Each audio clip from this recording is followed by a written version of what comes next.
24 तारीख की जो फर्स्ट शिफ्ट है इसमें 3 क्वेश्चंस मैंने ऐसे देखे हैं, 3 क्वेश्चन तो ऐसे हैं जिनके 2 ऑप्शन सही हो, एक तरीके से एक क्वेश्चन के 2 ऑप्शन सही होते हैं, तो एक तरीके से कहा भी जा सकता था कि चलिए कोई बात नहीं है। लेकिन जब एक ही क्वेश्चन के अगर 3-3 ऑप्शन सही होने लग जाए तब आदमी एक तरीके से कन्फ्यूज होने लगता है। मान लीजिए 4 ऑप्शन है ना? और 4 में से 3 ऑप्शन सही मान लिए हैं आयोग ने, तो वैसे भी बच्चा जब क्वेश्चन को सॉल्व करेगा या देखेगा तो उसको अगर जब 3 ऑप्शन सही दिखेंगे तो वैसे भी कन्फ्यूज होने वाला है और क्वेश्चन को नहीं करेगा। और बहुत सारे ऐसे भी बच्चे होंगे जो एक तरीके से लगा कर भी चले आएंगे, उनको बी लगेगा तो बी लगा देंगे, सी लगा देंगे, डी लगा देंगे। लेकिन ऐसे भी बहुत सारे बच्चे होते हैं जो निगेटिव मार्किंग के डर से क्वेश्चन को सॉल्व ही नहीं करते। तो क्या उन बच्चों को कोई फ़ायदा नहीं मिलने वाला है? देखिए, जहाँ तक मैं बात करूँ तो पहली चीज़ तो ये कि अगर 2 से ज़्यादा ऑप्शन सही हो रहे थे तो उन्हें क्वेश्चन को कैंसल ही कर देना चाहिए था। पहला मेरा जो मानना वो ये है कि जब 2 से ज़्यादा ऑप्शन सही हैं तो ज़ाहिर-सी बात है क्वेश्चन को कैंसल कर देना चाहिए था। लेकिन अगर कैंसल नहीं कर रहे हैं तो मुझे लगता है जहाँ तक कि नंबर्स सभी बच्चों को डिस्ट्रीब्यूट करना चाहिए। मैं अपने निजी स्वार्थ के लिए नहीं कह रहा हूँ कि मुझे फ़ायदा हो जाएगा, ऐसा नहीं है। लेकिन ये असलियत है कि बहुत सारे ऐसे बच्चे जिन्होंने क्वेश्चन के जब मल्टीपल ऑप्शन देखे तो उसको देखा नहीं है, ठीक है? यानी उसको किया नहीं है। हालाँकि जो मैंने देखा है, जो बड़े यूट्यूबर्स जो हमारे जो टीचर्स वगैरह हैं, जो बताते हैं उनके हिसाब से यही उन्होंने तो यही बताया कि जो मल्टीपल ऑप्शंस हैं, उन पे कोई भी नंबर नहीं मिलेंगे। यानी अगर आपने उस क्वेश्चन को किया होगा और जो 3 ऑप्शन दिए गए होंगे, मान ली ए, सी, डी 3 ऑप्शन सही है, इनमें से कोई ऑप्शन पिक किया होगा तभी आपको नंबर मिलेंगे, अन्यथा नहीं मिलेगा।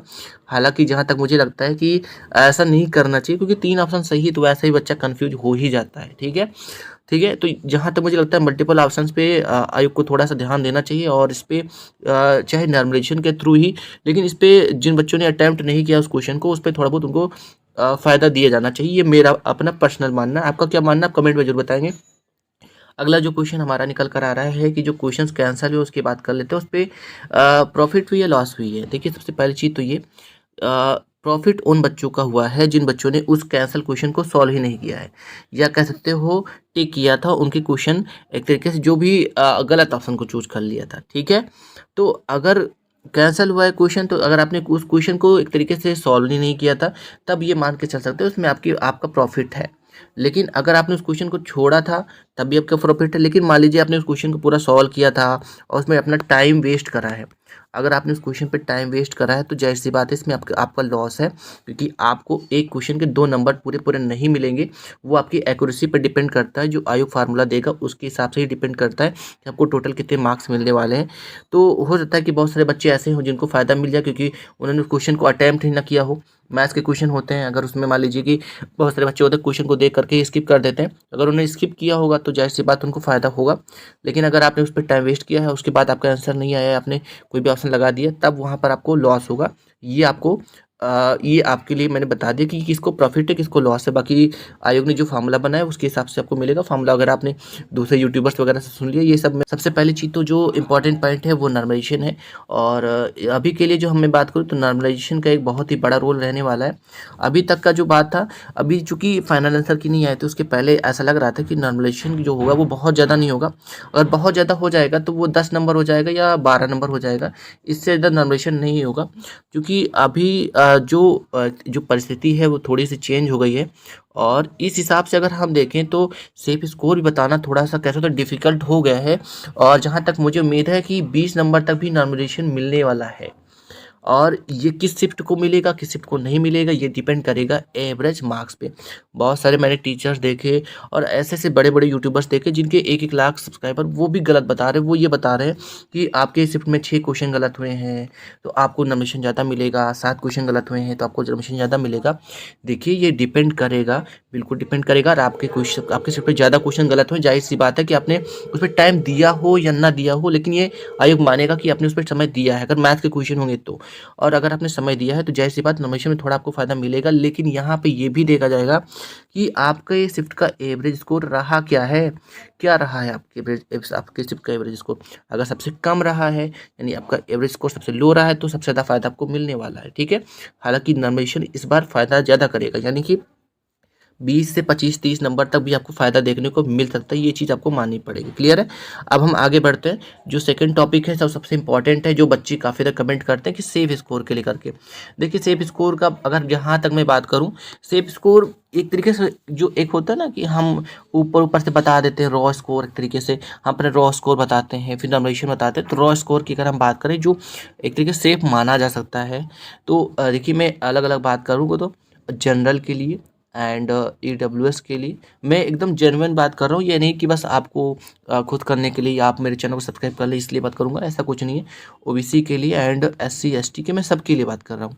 सबसे पहली चीज़ तो देखिए जनरल कैटेगरी की जो हमारे कैंडिडेट्स हैं उनके लिए अगर मैं बात करूँ, अगर उनके मार्क्स 190 प्लस हैं तो जाहिर सी बात है कि आपको रनिंग के लिए बुलाया जाएगा। अब आपका फाइनल सिलेक्शन होगा या नहीं होगा ये डिपेंड करेगा कि आपको नॉमिनेशन में फ़ायदा कितना मिलता है, आपकी किस शिफ्ट में आपका एग्ज़ाम है और आपके शिफ्ट का एवरेज स्कोर क्या है, ये आपको डिपेंड करेगा। ये आपको मानना चलेगा, आपको मान के चलना चाहिए, ठीक है। लेकिन ये मत सोचिएगा कि मैंने 190 लिख दिया तो 190 ही है, ये मैंने पहले ही कह दिया नॉमिनेशन के ऊपर पूरी तरीके से है।